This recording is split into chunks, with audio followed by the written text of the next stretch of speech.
Price B to God. நிறைய வேலையில இப்படி ஒரு மனசு உங்களுக்கு திரும்ப திரும்ப வந்து உங்களையே நோகடிக்கும். என்னன்னா, ஜெபிக்கிற நான் தான் ரொம்பவே கஷ்டப்படுறேன். எங்க வீட்டில் இருக்கிற மற்ற நபர்கள் அவ்வளவாலாம் ஜெபிக்கிறது இல்லை. அழகா அவங்க சர்ச்சுக்கு வராங்க, போயிடுறாங்க. மற்ற நேரங்களில் எல்லாம் தினமும் ஜெபத்துல நான் போராடுகின்றேன். ஆனா நான் தான் ரொம்ப கஷ்டப்படுறேன். ஏன் ஜெபிக்கின்ற எனக்கே பல பாடுகள், எனக்கு வெற்றி வருவதில்லை? பல காரியங்களிலே நான் கஷ்டப்படுகின்றேன். என் ஜெபத்திற்கு பதில் ஒன்றும் வருவதில்லை.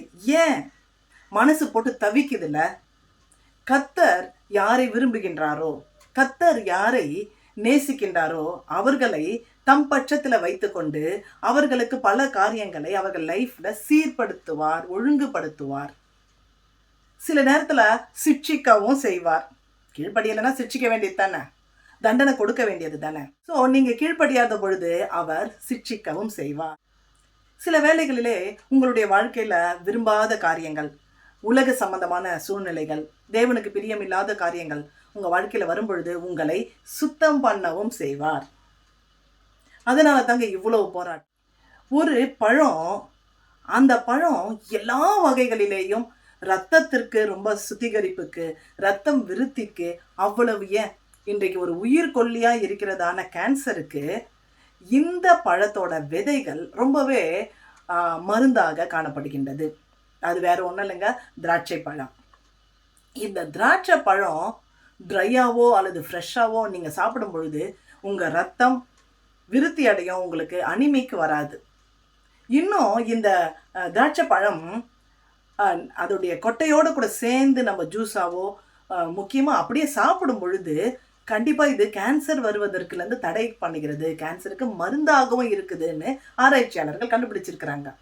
ஆனால் இந்த திராட்சை செடியை தான் கர்த்தராகிய இயேசு கிறிஸ்து ஒரு எக்ஸாம்பிளாக சொல்லுகின்றார். என்னன்னா, என் பிதா திராட்சை தோட்டக்காரர். நல்லா கவனிச்சுக்கோங்க, என் பிதா திராட்சை தோட்டக்காரர், நான் திராட்சை செடி. அதாவது கர்த்தராகிய இயேசு கிறிஸ்து திராட்சை செடி. நீங்களும் நானும் என்ன தெரியுமா, அந்த செடியில படர்கின்ற கொடிகள்.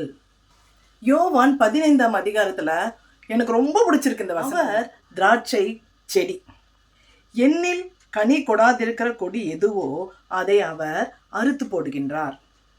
நீங்க கர்த்தருடைய பிள்ளைன்னா கனி கொடுக்கணும், ஆவியின் கனிகள் உங்களிடத்துல இருந்து வெளிப்படணும்.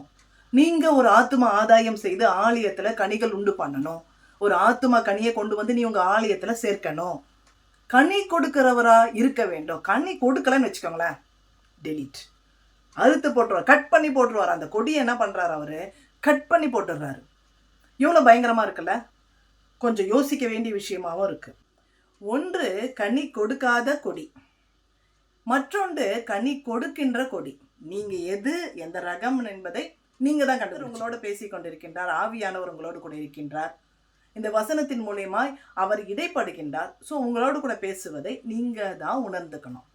கொடாத கொடி எதுவோ அதை கட் பண்ணி போட்டுடுறாரு, கொடுக்கின்ற கொடி எதுவோ. இந்த வார்த்தைக்கு தான் இந்த வீடியோவை நான் ரெடி பண்றேன்.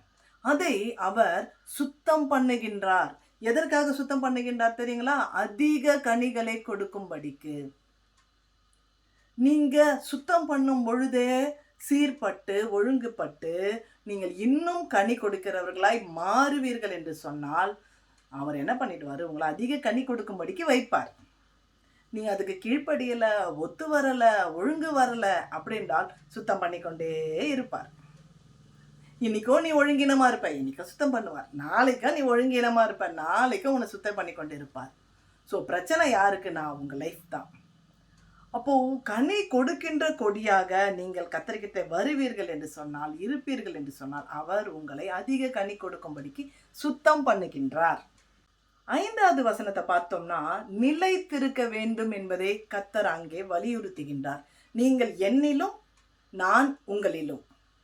நிலைத்திராவிட்டால் நீங்க மிகுந்த கனி கொடுக்க மாட்டீங்க. சுத்தம் பண்றாரு, உங்களை ஒழுங்குபடுத்துறாரு, ஆனா நிலைத்திருக்கணும்.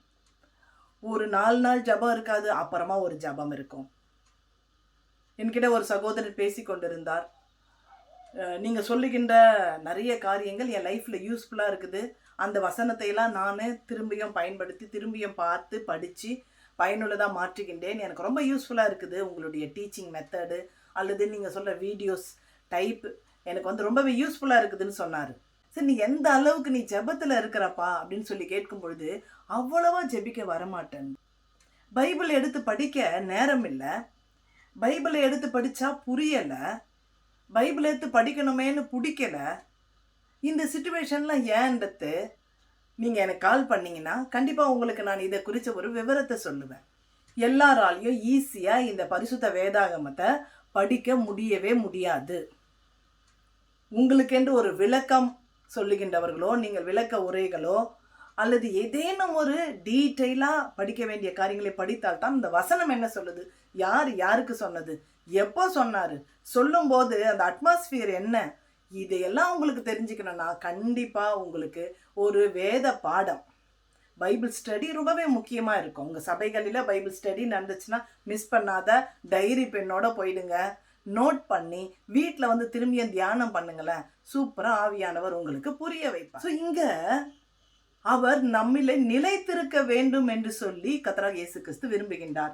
நீங்கள் என்னில் இருக்கணும், நான் உங்களில் இருக்கணும். அப்போ நிலைத்திருக்கின்ற தன்மை டே பை டே தேவனோட கூட ஐக்கியமா இருக்கணும். நெக்ஸ்ட் பாருங்க, 7வது வசனம், நீங்கள் என்னிலும் என் வார்த்தைகள் உங்களிலும் நிலைத்திருந்தால். எவ்வளோ சூப்பரா இருக்குல்ல. என்னுடைய வாழ்க்கையில நான் எப்போ கர்த்தர்கிட்ட சமூகத்துல இவர் எனக்காய் மரித்தார், எனக்காய் உயிரோடு எழுந்தார், இன்றைக்கு என் கூட இருக்கின்றார் என்ற அறிவு என்னுடைய இருதயத்துல வந்து ஒரு ரட்சிப்பின் அனுபவத்திற்குள்ள நான் வந்தேலேருந்து கர்த்தர் தாங்க எனக்கு எல்லாமே. காலையில எழுந்தவுடன் என்னுடைய முதல் வார்த்தை கர்த்தர்கிட்ட தான் இருக்கும். அதுவும் 2 காரியத்தை நான் கண்டிப்பாக சொல்லுவேன். ஒன்று, என் வாயின் வார்த்தைகளும் என் இருதயத்தின் தியானங்களும் உங்க சமூகத்துல பிரீதியா இருப்பதாகன்னு சொல்லுவேன். பிரீதியாகனா ஏற்றுக்கொள்ளப்படுவதாக, அங்கீகரிக்கப்படுவதாக. 2வதாக, ஒரு பாடலை எழுந்த உடனே பாடிடுவேன், இப்படின்றதுக்குள்ள பாடிடுவேன், கண்ணை திறந்த உடனே பாடிடுவேன்.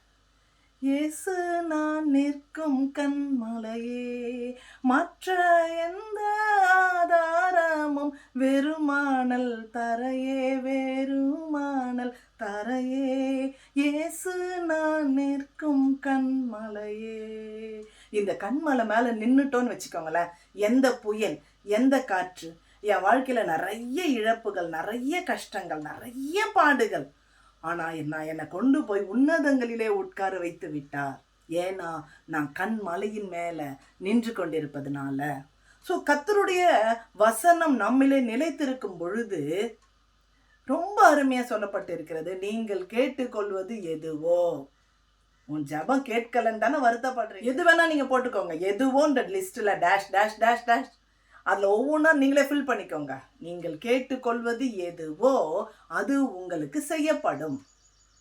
ஸோ பிதா திராட்சை தோட்டக்காரர், கர்த்தராகிய இயேசு கிறிஸ்து செடி, நீங்களும் நானும் கொடி. அவரிலே படர்ந்திருந்தால், நிலைத்திருந்தால், சுத்தம் பண்ணி அதிக கனிகளை கொடுக்கும்படிக்கு நம்மளை மாற்றி அவருக்குள்ளாக நிலைத்திருக்க வைத்து அவருடைய அன்பை நமக்குள்ளாக இன்னும் வெளிப்படுத்துகின்றனர். இந்த மெசேஜ் உங்களுக்கு ரொம்ப பிரயோஜனமாக இருக்கும் என்று கிறிஸ்து இயேசுவுக்குள் விசுவாசிக்கிறேன். God bless each and everyone. Shalom.